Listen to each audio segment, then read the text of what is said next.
Je surveille mes arrières parce qu'aujourd'hui, je vais vous dévoiler un grand secret. Saviez-vous qu'en Afrique du Sud, il existe un rituel de passage à l'âge adulte qui a déjà causé la mort de milliers de jeunes hommes au sein d'une même ethnie? Non? Avant qu'on nous attrape, on va commencer la vidéo.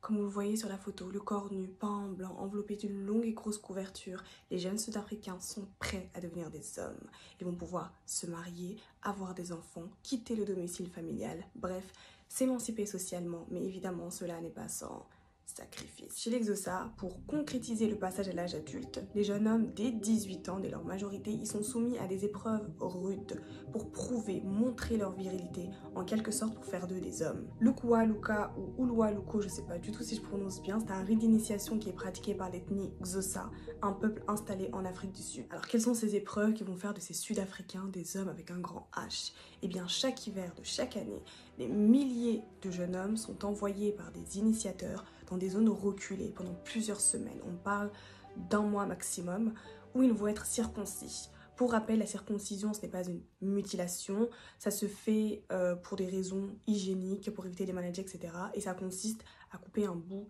du pénis. Donc les jeunes hommes sont envoyés loin de la ville, dans la campagne, la montagne, les forêts. Ils vont être circoncis.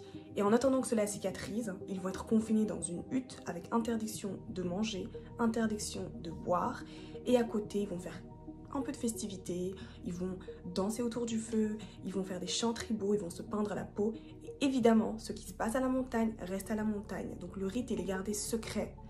Ainsi, les jeunes hommes, ils vont y aller sans vraiment savoir ce qui les attend. Ils sont tout excités à l'idée de devenir des hommes parce que leurs pères sont passés par là, leurs frères sont passés par là. C'est donc une sorte de fierté. Vous pourrez me dire d'accord, mais c'est leur manière à eux de concrétiser leur passage à l'âge adulte, c'est leur rituel. C'est vrai, les épreuves sont dures, mais si c'est ça qui fait d'eux des hommes, bah c'est ça quoi. Où est le problème? Eh bien le problème, il y en a deux.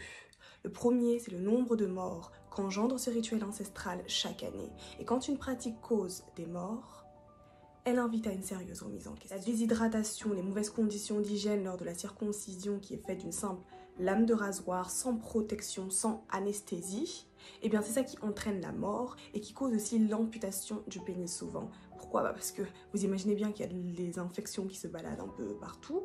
Et évidemment, les initiateurs, ils n'ont aucune formation médicale. Pour eux, en fait, aller à l'hôpital pour demander de l'aide, c'est considéré comme une faiblesse.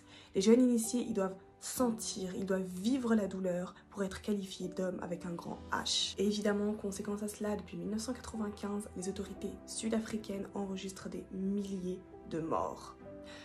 Pause. Je vous ai dit que les jeunes initiés étaient âgés de 18 ans. Eh bien, il existe des écoles d'initiation illégales qui ne sont pas du tout enregistrées auprès des autorités et qui accueillent des jeunes qui peuvent être âgés de 16-17 ans. Qu'est-ce qui devrait être fait selon vous? Comment remédier à ce problème? Je pense que pour le bon vivre ensemble, pour permettre une diversité des cultures, il est important, on est tous d'accord, de respecter les traditions de tout un chacun, de chaque peuple, mais si ces traditions viennent entraîner des morts, viennent porter atteinte à des droits fondamentaux, comme ici par exemple l'accès aux soins, eh bien il est du devoir des autorités d'intervenir et de conditionner la pratique de ces traditions au moins à la présence d'un professionnel de santé ou au respect de certaines exigences sanitaires. L'autre problème avec cette tradition, c'est l'idée de la masculinité qu'elle transmet. Je pense que vous faites un peu une idée. À travers cette tradition, l'ethnie Xhosa a vécu une certaine représentation de l'homme, de ce que doit être la masculinité. Des préjugés qui sont aujourd'hui devenus un poids sur les épaules de beaucoup d'hommes. L'homme doit être fort, il ne doit pas être vulnérable, c'est un chef de famille, il doit endurer en silence, souffrir pour subvenir aux besoins de sa famille. Il ne doit pas montrer ses émotions, il ne doit pas montrer ses sentiments. Vraiment l'homme viril, tu vois. Et c'est là que cette pratique vient s'ériger contre l'homosexualité. Laissez-moi vous expliquer. On est dans une société sud-africaine qui est imprégnée de discrimination, de préjugés, d'homophobie. On a une idée de l'homosexuel comme étant une personne qui est fragile, qui est féminisée, qui est souillée, qui est immorale. Et donc ce qui est valorisé, c'est le machisme, c'est l'homme fort, l'homme très viril.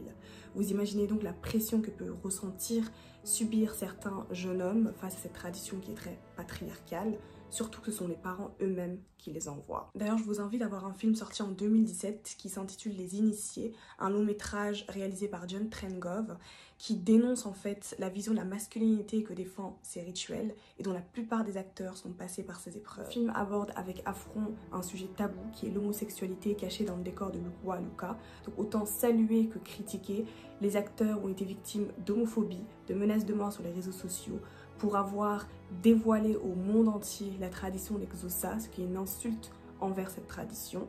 Le leader traditionnel avait même engagé des avocats pour interdire le film qui est passé en Afrique du Sud.